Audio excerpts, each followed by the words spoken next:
Good evening and welcome to our March history chat with Rico Newman and John Peter Thompson about the First Peoples, the Piscataway Conoy, and life before the Europeans arrived, after colonization, and currently. I am Donna Schneider, president of the Prince George's County Historical Society. We kindly ask you to mute your microphones.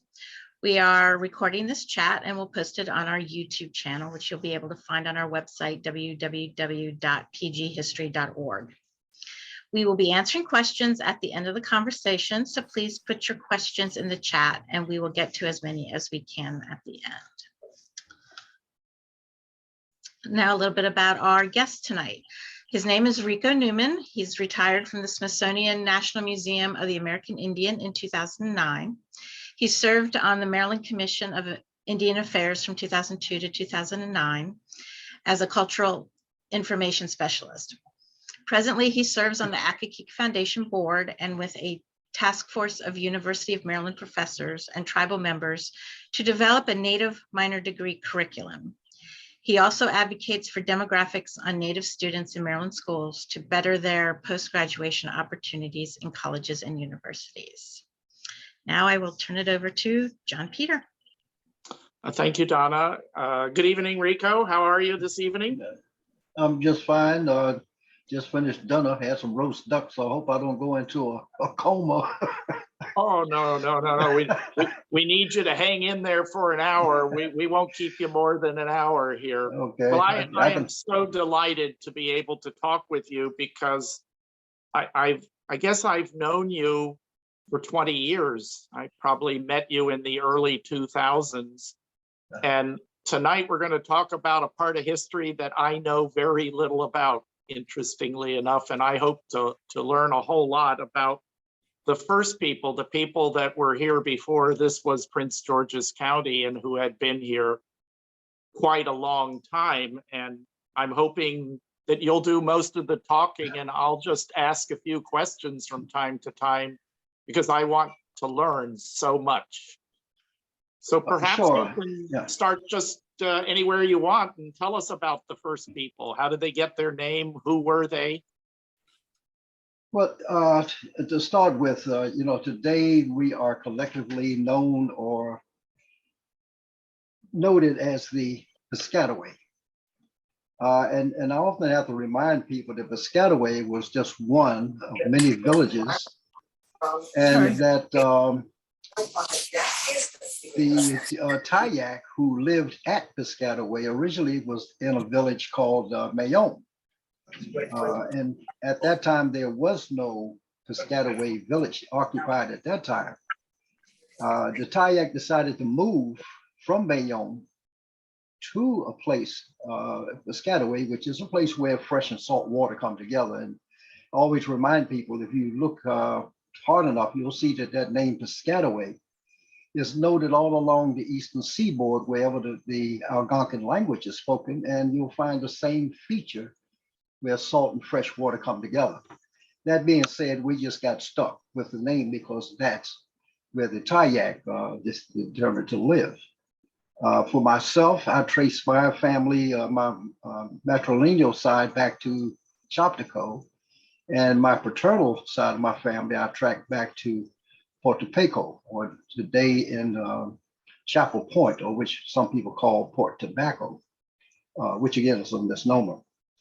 But the early history, I usually have to borrow language from other cultures because nothing was documented about us until after the colonists arrived. And I find a lot of similarities, if you will, in the old Greek society or governance, where they label themselves as being egalitarian, which is noted with historians have noted that they were an egalitarian society. And I've had discussions with some of the state's anthropologists about that. And they said, yeah, we were, but we aren't now.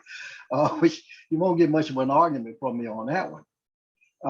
The other thing that I described from the Greeks mainly is their form of government. They had what was called a decentralized government. In other words, they had no emperor, as Rome, Persia, and some of the other kingdoms around the Mediterranean would have. And we know that when the Europeans arrived here, when they found someone who was in a position of responsibility, they noted them as being an emperor or a king. These are titles that were unknown in this land. And one of the things I've recently read, I don't know where he teaches, but it's a noted philosopher, if you will, Jacques Fresco. I'm assuming from that name, he's French, where he says that civilization is marked by certain things, and that as long as you have such things as war, the necessary need for police, prisons, and there's all sorts of crime going on, that you are not living in a civilization. That those are the marks of being in the early stages of civilization. But we know that when we read in the history that has been recorded, that civilization is what was supposed to become and be planted and shared and imbued into the native communities by bringing what we call the 3 C's: Christianity, commerce, and civilization. But we know that the early colonists, the first things that they did, and right now, as we look at St. Mary's City, they're in the process of reconstructing the first fort that was built. And, you know, I have talked with Dr. Parno down there. Why was a fort the first thing they felt needed, in as much as they received a very cordial welcome when they arrived here in what is today Maryland. And noted even up until the late periods, there was never any conflict where natives drew blood of any Englishman to cause any type of armed conflict. So the need for a fort is something based on what happened in Virginia, and they just wanted to guard against it. But one of the things that I note early in a relationship between Calvert, when he first arrived, he was told by Henry Fleet that he should, before he decided to sit down anywhere, that he needed to go and speak with the Tayak at the village of Piscataway. History now says Piscataway Tayak, which is sort of flipping that nomenclature there. But he did go, and we're told that he spoke with the Tayak. Now, when you start looking and getting into weeds of what was going on there, what was written, they tell you that the Tayak went aboard this vessel and went below deck. That tells me that this vessel had enough of a draft, if you will, where you could go below deck, and that the warriors on shore became excited, and the Tayak had to come back up and show them that he was okay. That tells me 2 things. I don't think Calvert had the audacity, or he wasn't an ignorant man, that he would have sailed this vessel into Piscataway Creek, someplace he had never been. As far as we know, neither had Captain Fleet. I don't think that you go up a creek and don't know how you're going to get back out of it, or if you're going to be able to get back out of it, not knowing what kind of reception you'll receive. So with that said, my belief is that the meeting took place on the Potomac River, not in Piscataway Creek. And they tell us that the warriors lined the shore. Now, the only village extant at that time was Tessamattock, which the Broad Creek community and the Native community and others had a big harangue about with the developer trying to build something on what they call Tent Landing. Ultimately, that property was purchased by the county at some way above what the owner had advertised it for. But hey, you know, people in real estate want to make money. He made a lot of money. But that being said, I just want to point out that Tessamattock and the fact that that meeting took place on the Potomac River and not in Piscataway Creek in my thinking, Tessamata or that landing is Merlin's Plymouth Rock. That's where the first meeting took place. And it should be noted, celebrated, or whatever, rather than just having a piece of land there where they just cut grass on with no mention of the history that took place there. Yeah, I agree that the Piscataway Village was located, according to Father White's record, at the juncture of Piscataway Creek and Tinker's Creek, which was fresh water, and the Piscataway Creek, which it was later to be named, coming together. That's fresh and salt water blending, which is where you would have a place called Piscataway. But one of the things that I note when Calvert met with the Tayak, he wasn't very forthcoming with truth.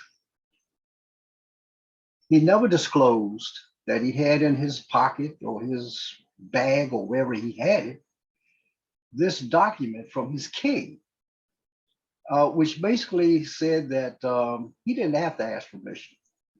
He had already been given suzerainty over all of this land and marked out the boundaries with longitudes, latitudes, etc., which were interpreted going all the way up to today's Wilmington, Delaware, which has been altered tremendously over time.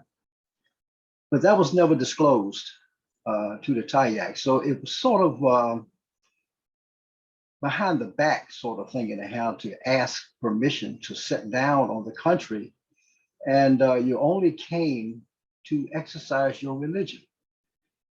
Well, we know that that was not what they came for. We know, if you've read the proclamation that the king gave to Lord Baltimore, that he was basically exercising his royal rights in the hand under the papal bulls, that he could give this land to anyone he wanted because there was no Christian prince there. But building that fort at St. Mary's City was the first indicator that they were concerned about something. I also question, and I'm hopeful that the Merlin archives will be able to pull records and put it, they're digitizing records as we speak, that will show where is this treaty that was supposed to have been drafted between the Yaocomico and the colonists, where they gave their land to Calvert in exchange for some dry goods, and that they were going to move off after they brought their corn in. Now, we know Maryland just celebrated an anniversary in March, the day of landing. And I'm asking myself, wait a minute, who had corn planted that they're getting ready to harvest this time of year? This is not the time of year where you harvest corn. I mean, you harvest your corn back in the early fall. If anything, you were just putting in a new crop pretty soon that you would be harvesting months later. So, you know, I question the language that they would move off after they harvested their foods. The other thing that I question is, why would a tribe who is concerned, as history tells us, about the incursions of the Susquehannocks coming down, which they were doing, but you know, that backs up into a big story about the Beaver Wars and the Dutch and the Swedes and their activities up north that caused them to be attacked by the Seneca, and for them to come down and seize what they could from the tribes down here, which were never warlike. The Merlin tribes were not a warrior culture, if you will. So I guess they were easy prey. Rico, Yes, can I ask a question? This Sure. has to do with land ownership. Did the Tayak, the Piscataway, have a European sense of land ownership? No. The idea is that you could no more own land than you could own sunshine or the air around you. This is something that was provided by Creator. You know, you could use it for the purposes that land is used for. But as far as establishing boundaries, demarcation, you know, the mine and dine concept, that was foreign. as foreign to Native people as police, courts, jails, um, litigated laws, or things that you could not do. Again, it was an egalitarian society. Um, and the governance just was not set up for those types of things. But we know that the Europeans, as they advanced from St. Mary's City, the first things they were required to do was to construct a courthouse, a jail, and a church. So, these are the implements of civilization. But when you start looking at civilization as we know it, as it came, you had law, you had to have law and order. But to have law and order means that there must be some crimes taking place. And that's just part of it. Then you have crime and punishment. And I don't mean the Dostoevsky type in a hand, but this is, if you commit a crime, there had to be a punishment attached to it. Natives knew nothing about this, but suddenly they found themselves being held to the same provisions of law and order as the colonists were. And of course, that would create a lot of issues. But yeah, the land was there for people to use. I know that one of the state agencies has gone through a long study period with all of the different tribes trying to establish where their boundaries were. Again, it brings the idea of mine and thine and ownership of land into the argument, which didn't exist. So Rico, I bring it up because if Culvert is meeting with the first people, with the Tayaks, and he's discussing some kind of contract, but they're talking cross purposes because the basis of the contract from a European point of view would have been acquisition of land, a concept that the Tayak didn't have. It was totally foreign concept. There was no understanding so having of a contract is a one-sided deal. Well, it's one-sided from the European point of view because it's meaningless on the other side. Right, and the assumption there is that someone, and we're assuming that it was Henry Fleet, who was the interpreter. We don't know what he said. Nobody recorded what he said. Father White or whoever recorded was that the Tayak simply told him, Calvert, I'll leave it to you, whether to stay or go. There's nothing that I've seen documented that says that there was any agreement that a certain land somewhere would be made available to the exclusive use of Calvert and his company. He chose, with the advice of Henry Fleet, to settle further south, away from the Tayak, which they did. They wound up in today's St. Mary's City. The Yakamako Redehana said they have signed some treaty, but I'm still pressing the Merlin archives to try to find that treaty. They were successful in finding a couple of other treaties that were signed, but no treaty negotiated between Merlin and the indigenous tribes of what today is Merlin say anything about a transfer of land. Not by sale, not by trade of goods. Now it would happen later on, but not during that time period. So it's absent in the record that there was ever any valid transfer of land between the native tribes and the colonists. And the earliest treaty of 1666 simply stated that there would be friendship and amity between the colonists and the natives. No mention of land, transfer of land, or demarcations of mine and thine.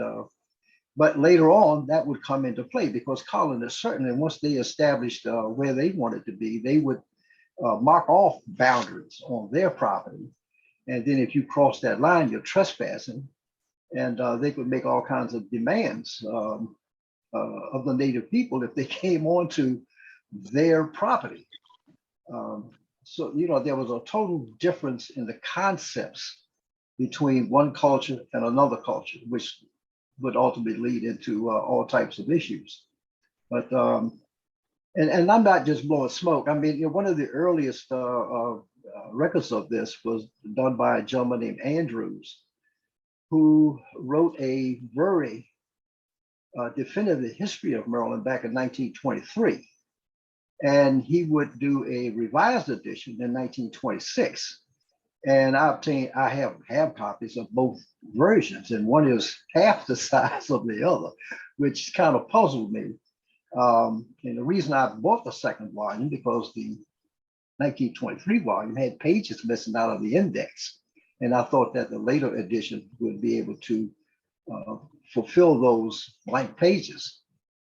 But what I did find that in the 1923 edition, Andrew cited that Lord Baltimore sent a letter back to Calvert in response to a letter supposedly sent to him, where Calvert mentioned having a plan where he would secure all of Lord Baltimore's land from the Indians.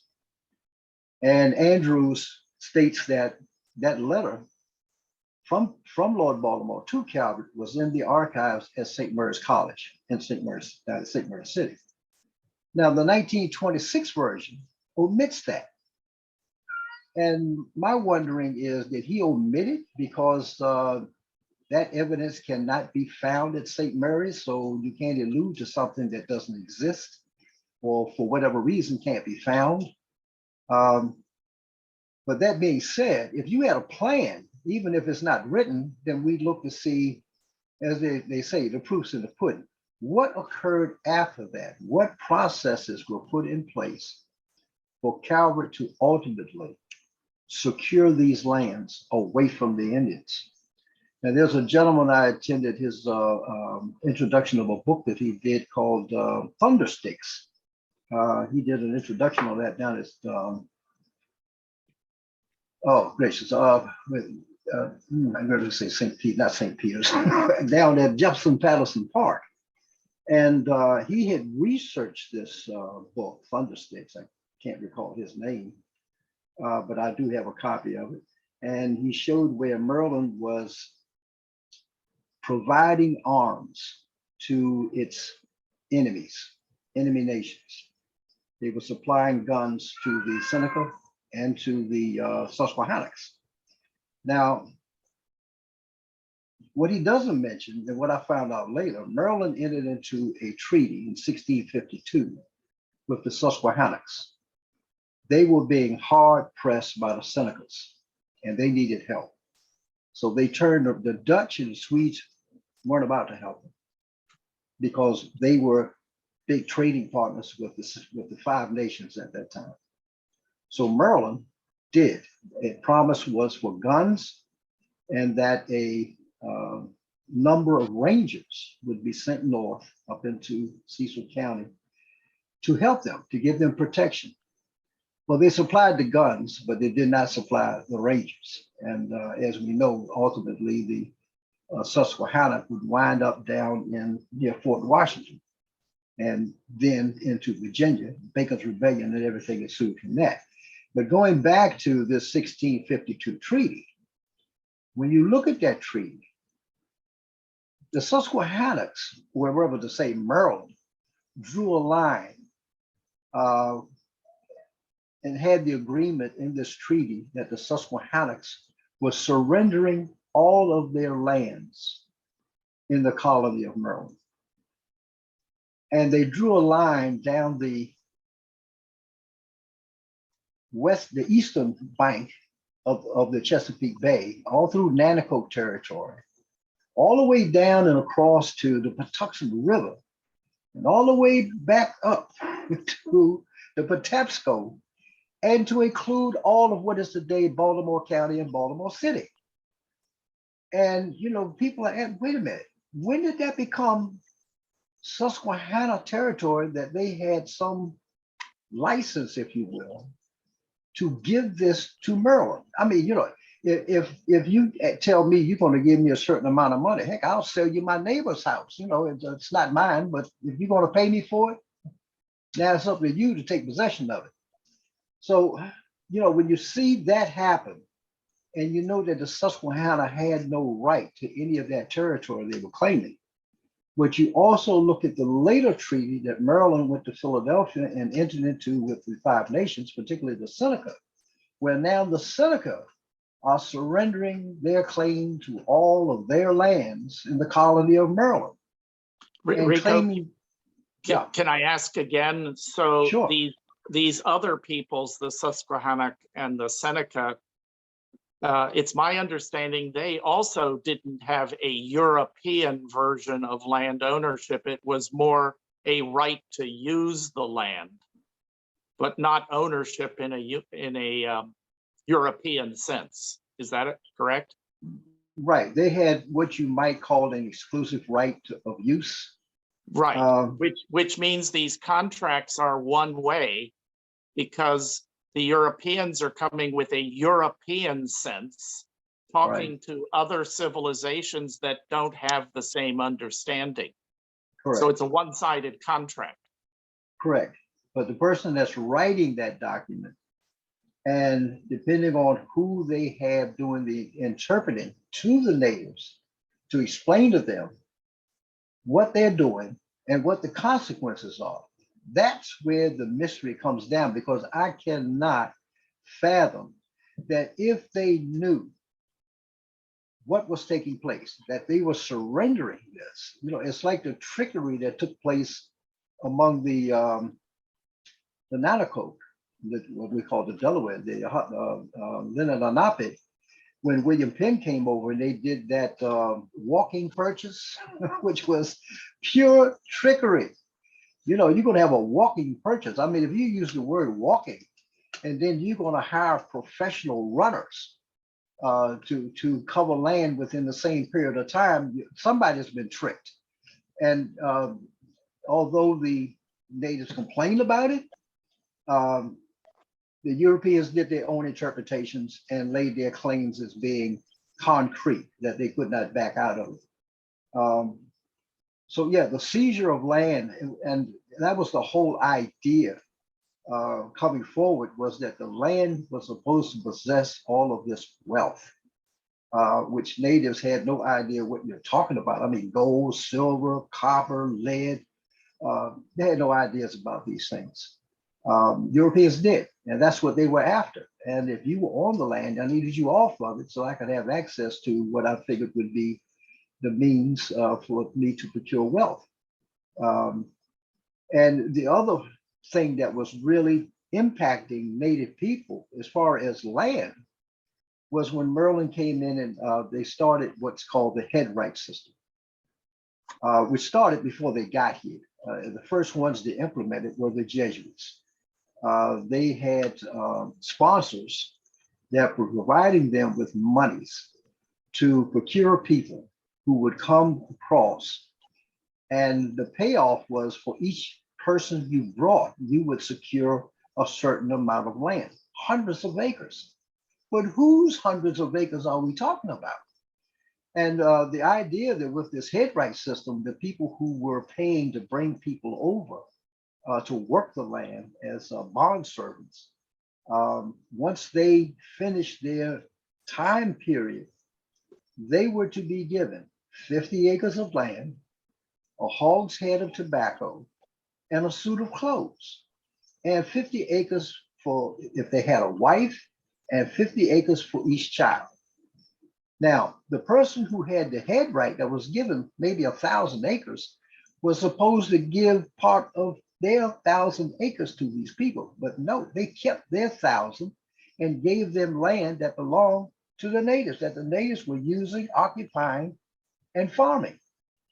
So that caused encroachment of these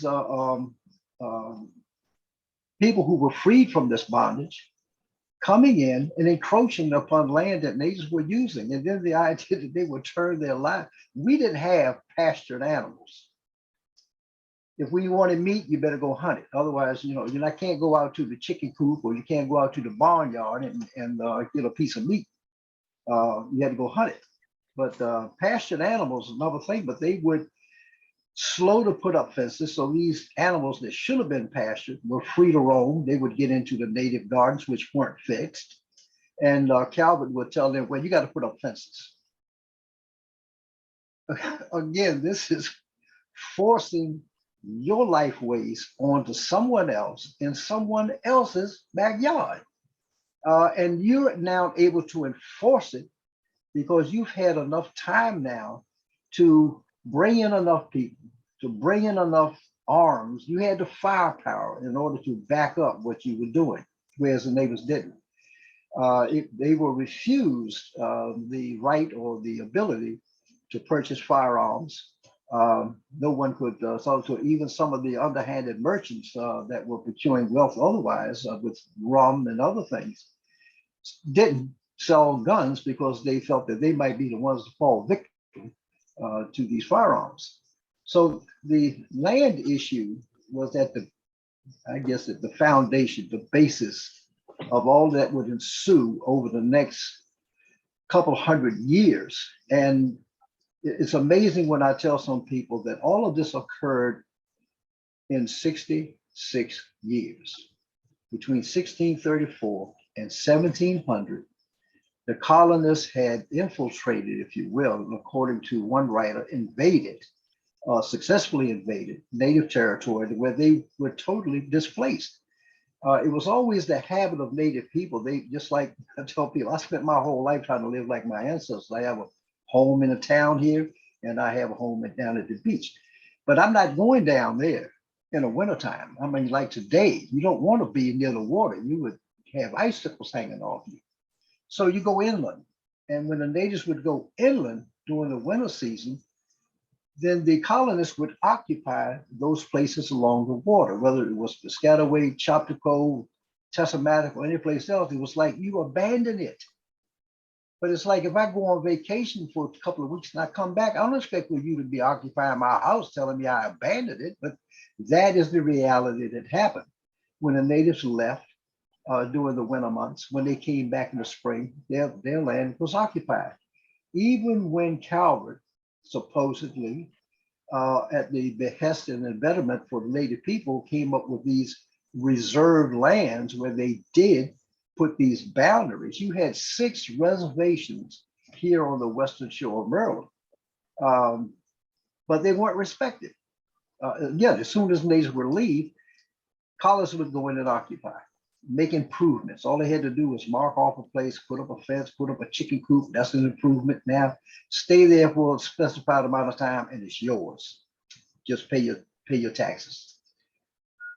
The big trick came when the Seneca and others were coming down from the north, pushed the Nacotchtanks out of their town, down in today's Akakeek. A lot of people have stories that the Nacotchtanks went hither, thither, and yon, but according to our history, the Nacotchtanks came down and they occupied what we know today as Akakeek. The reason they had to leave because of the incursions that were going on there. And we know that by 1696, the colonists had penetrated as far north as what today we call today Washington, D.C. They were that far north claiming land, making boundaries, setting off mine and thine. You know, there's a list of the people. Can't think of the lady's name. I think it's Gant or something like that. That documented that history, who these gentlemen were that went that far. While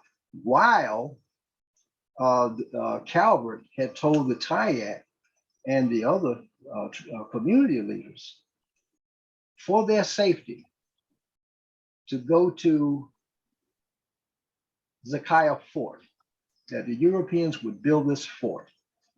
And they could go there and be protected against these incursions from the northern tribes, and that they would station rangers there to protect them. Where was that fort, roughly? It was in the Zakiah swamp. It was just off of, what is that, Route 5. Okay, yep. Right across from Senator Matt Middleton's family farm. Yep. Yeah, in fact, his farm is on part of that that land. Of course, it was outside of the fort, but it was land that the natives were using to grow produce and their vegetables and whatever. And then they would run to the fort in case an alarm was sounded that enemy Indians were present. But they stayed in that fort because of these supposed threats. But then you have documentation from people that lived around there that the Seneca were able to build their own fort within bowshot of the Piscataway fort at Sakai. How does that happen when you're supposed to have rangers stationed there? How did the Seneca just come down and build a fort? I mean, you know, it didn't come in a prefab, you know, they didn't go to IKEA and get it out of a box. They had to build a fort. They had to cut trees. They had to set this thing up. Rico, the forts up there were built, is this sort of the 1660s, 1670s, sort of that period of time, or is it a little earlier? It's after 1666. It's in the late 1670s. Yeah. They stayed as a Kyle fort until just about 1690. Right. And just for the listeners, it's where I get to stick a little European history. So I'm in complete agreement with Rico at this moment. This is sort of how I tell the tale, except he's doing such a marvelous job. In 1688, a group of the Europeans really move on Lord Baltimore because they found the native peoples' land deals with the culverts too restrictive, and we have a little coup in Maryland, which really brings an end to any kind of attempt, no matter how underhanded, to accommodate the people that were already here. This is the 1688 revolution that drives the culverts out and brings the good tobacco farmers in waves. The new governor Nicholson, which took the Calvert's place as being the authority, didn't favor doing anything to the advantage of Native people. Nicholson was just the opposite. He demanded that the Tayak, because the Tayak, seeing what was going on, and it's recorded that he supposedly has said, because he could not justify to his people what the English were doing, that he would have to leave. But people wonder, who leaves their homeland unless something is like right now we see today, we understand people in Ukraine are leaving their homeland, but we understand they didn't leave because they're going on vacation. They're leaving because conditions are such that to save their lives, they have to go. And that's the same way the Tayak felt. In order to preserve their life and their lifeways, he had to leave. And we know from a good volume done by, I think it was Raphael Sims, that all did not leave. Particularly some of the groups went en masse back to their reservations anyway, and coexisted with the colonists that had moved in, knowing that this was supposed to be reserved for us.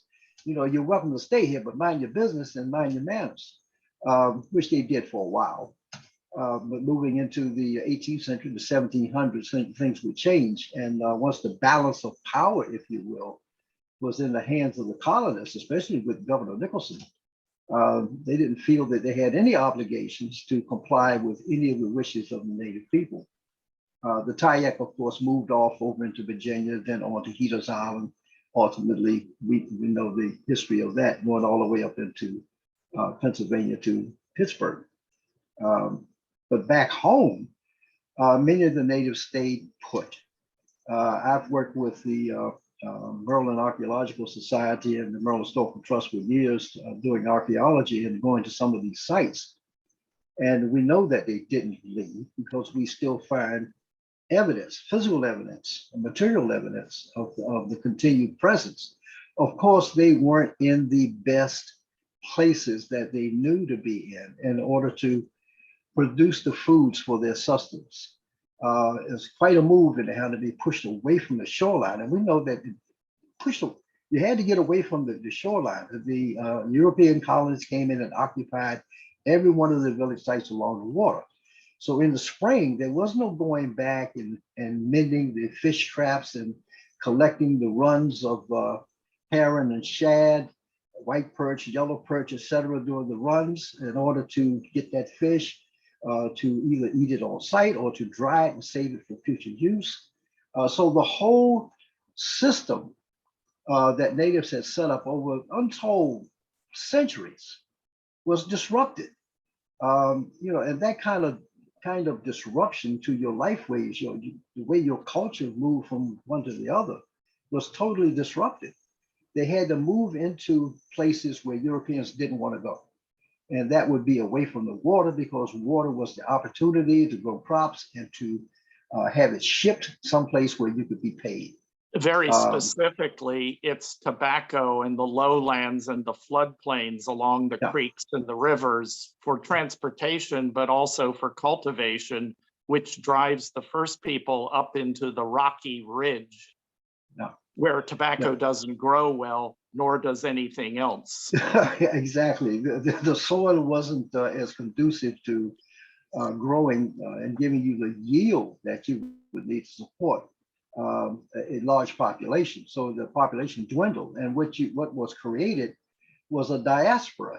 They had to spread out over a large area of unoccupied land, the interior, the hinterland, if you will, or those lands that the Europeans found secondary. The primary land they wanted. They knew that the natives had already identified prime places where soil was rich, where the spring floods and whatever, the alluvial soil was rich.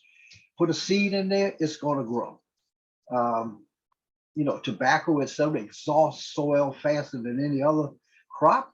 So they had to have more land, and let a certain amount of land go fallow so that it could regenerate. They didn't have Home Depot and Lowe's to go get fertilizer.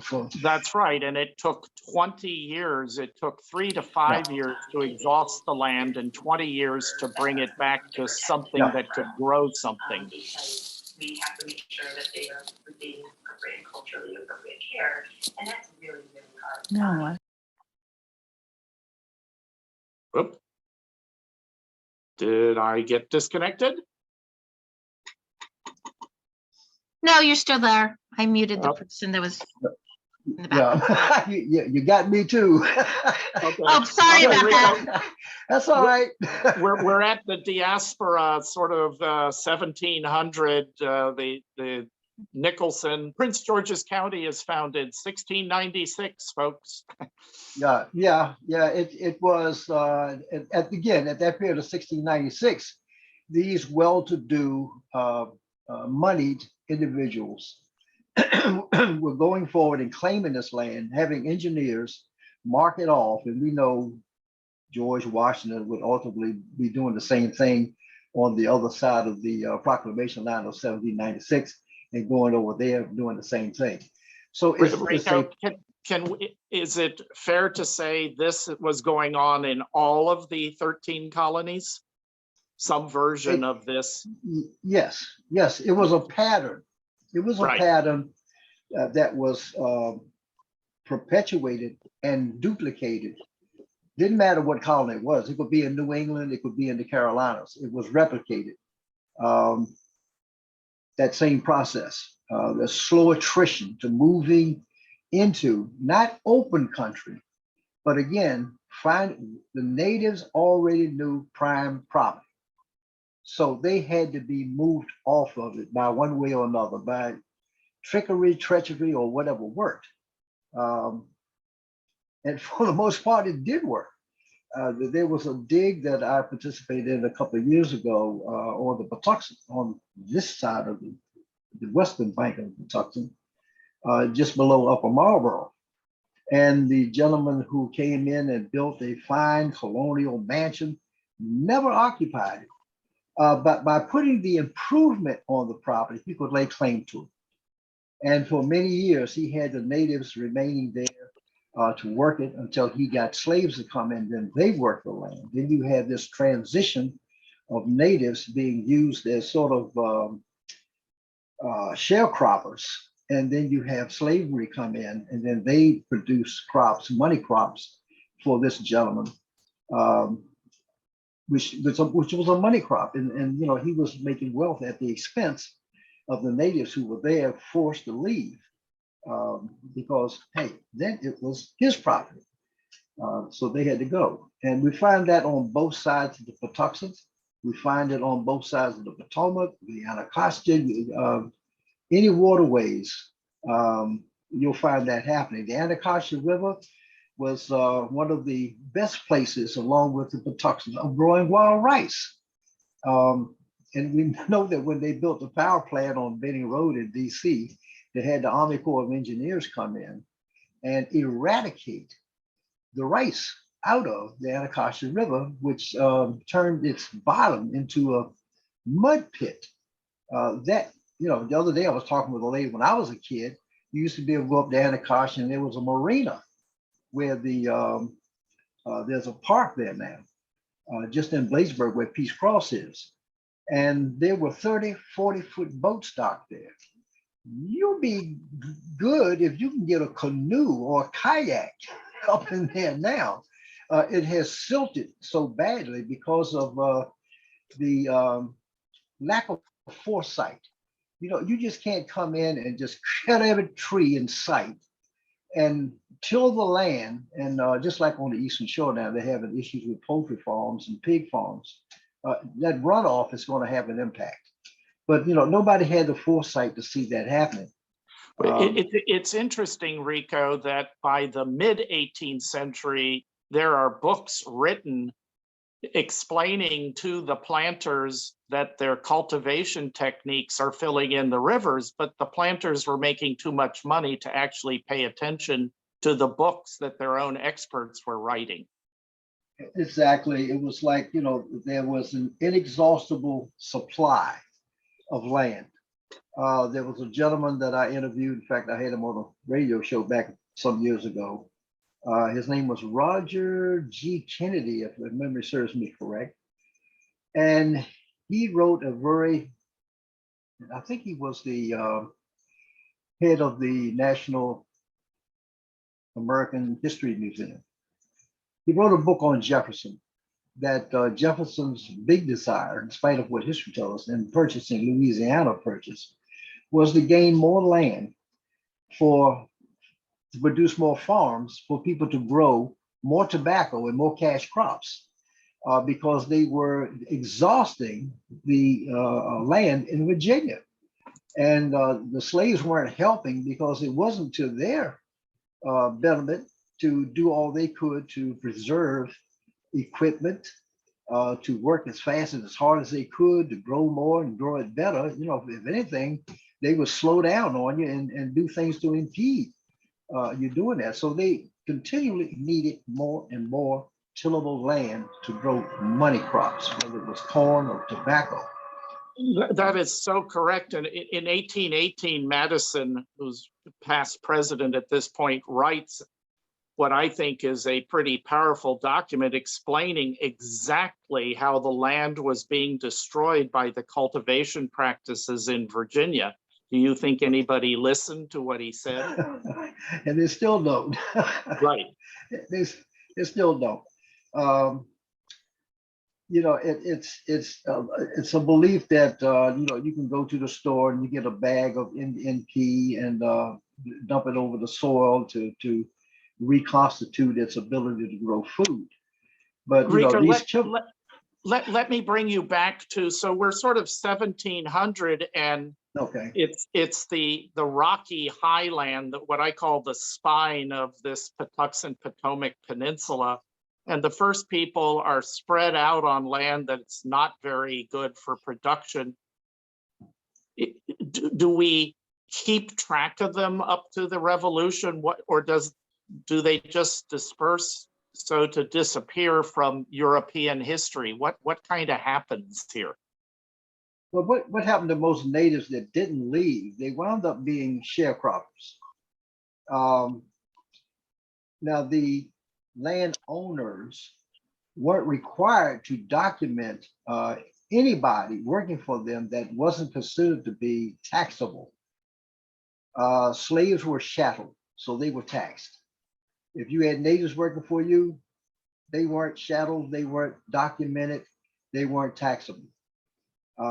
So it was to the farmers' betterment, his bottom line, to have natives as sharecroppers and giving them a share of the crop for themselves, and they would take the lion's share of the crop for sale, and of course have to pay taxes on that, but they did not have to pay for the fact that they had natives producing these foods. Whereas if they had nothing but slaves doing this, now that had to be taxed, and they were taxed as property. So it was an economic decision to keep natives, some natives, those who were willing to work on these places, as sharecroppers, all the way up into the mid 19th century, the last quarter of the last three quarters of the 19th century, that was still going on, all over southern Maryland and up into the reaches. Now, as you went west toward the fall line, as they call it, the land is not productive for that type of crop. You get into the mountainous regions. The weather, the seasons aren't long enough back then to produce crops that you wanted for money. Of course, now they have these hybrids, but then that's the day. Let's go back to then. They did not have hybrid crops that would survive that short season as you got toward the fall line, as you got toward the mountains, the Appalachians, or wherever, you just couldn't do it. So they stayed away from that and concentrated on producing crops on land that was away from the fall line, and had a long enough season, growing season, where they could produce cash crops, whether it was tobacco or corn. Trees grow too slowly. They got chopped down, as many of the, I'm trying to think, well, you know, seed nut-bearing trees were the first ones to go. The other tree, sassafras. Sassafras trees were cut down as fast as they could find them.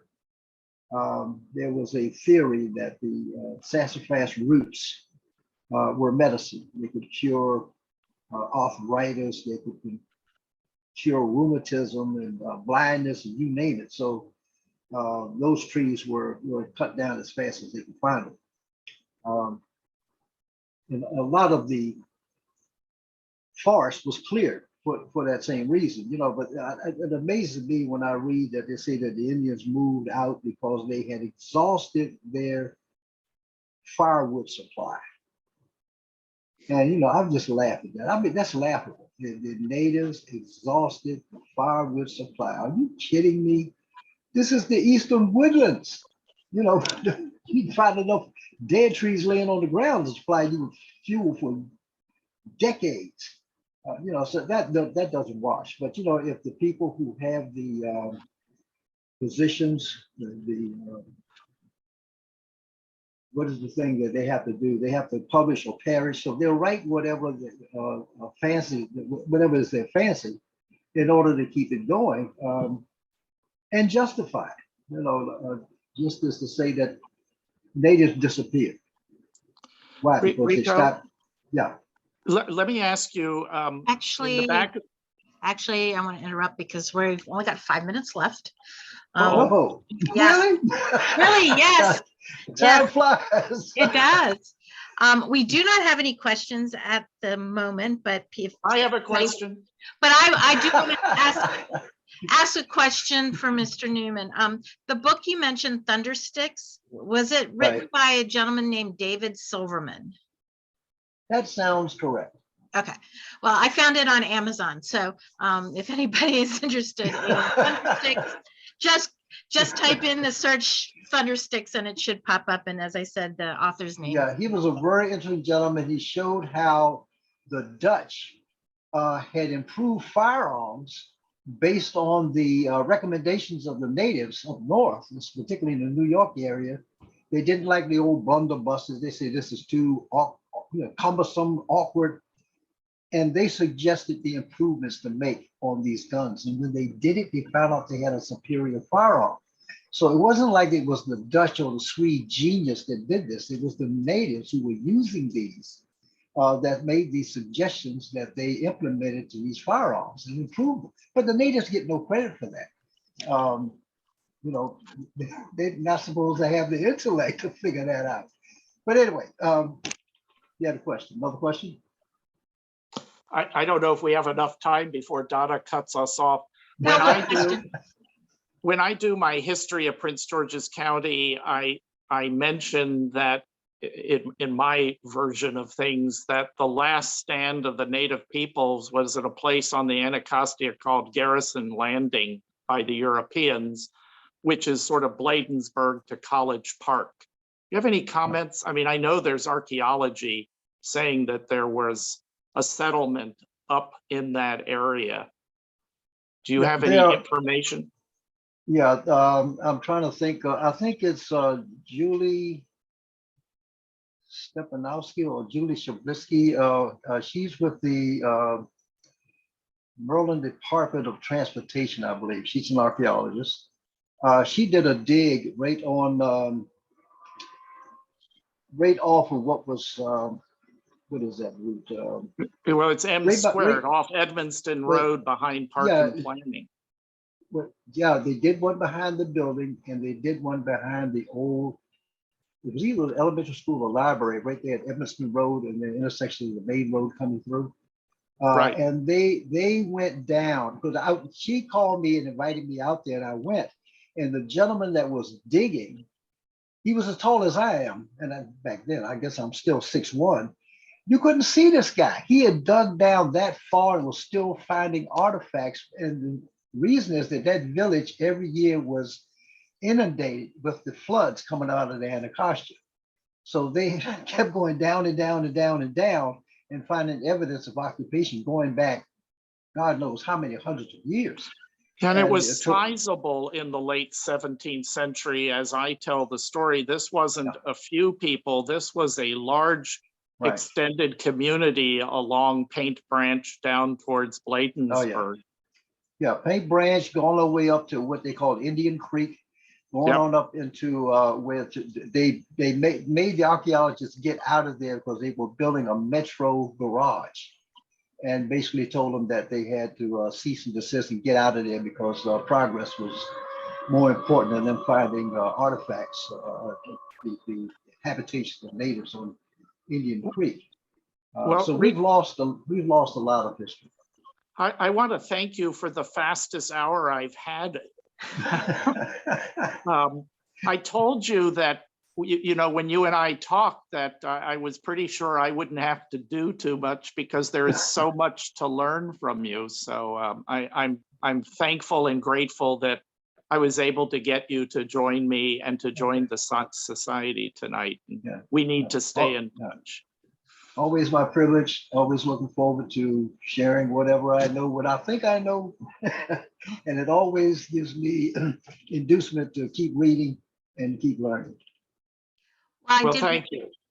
Oh, Thank you. yeah. I did want to mention that Gail Rothrock mentioned, said thank you, that it was a very interesting discussion. And she was very interested in Mr. Newman's comment on tent landing being Maryland's Plymouth Rock. Hey, exactly. Exactly. Stacy Hawkins also mentioned that, thank you very much, it was great. And Clarine Heichel said thank you. So I want to add my thank you to Mr. Newman as well as hope everybody who joined us tonight enjoyed the chat. And if you're a member, thank you for coming and participating. And if you aren't a member, please consider becoming one or making a donation to the society so we can continue offering programs like this. And you can do that by going to our website, www.pghistory.org. Our next history chat is on April 25th. For a chat with Kobe. This will be a conversation with Kobe Treadway, the education coordinator at Mary Surratt House Museum, and the Society's secretary, Stacy Hawkins, who's also a program coordinator at Marietta House Museum. And they will talk about the county's military units, Surratt House, and more. So thank you, everybody, for joining us tonight. And again, Mr. Newman, thank you very much for My pleasure. My pleasure. for being here. So good night, everybody. Good night. Thank you. Anyway, hope to see you all again.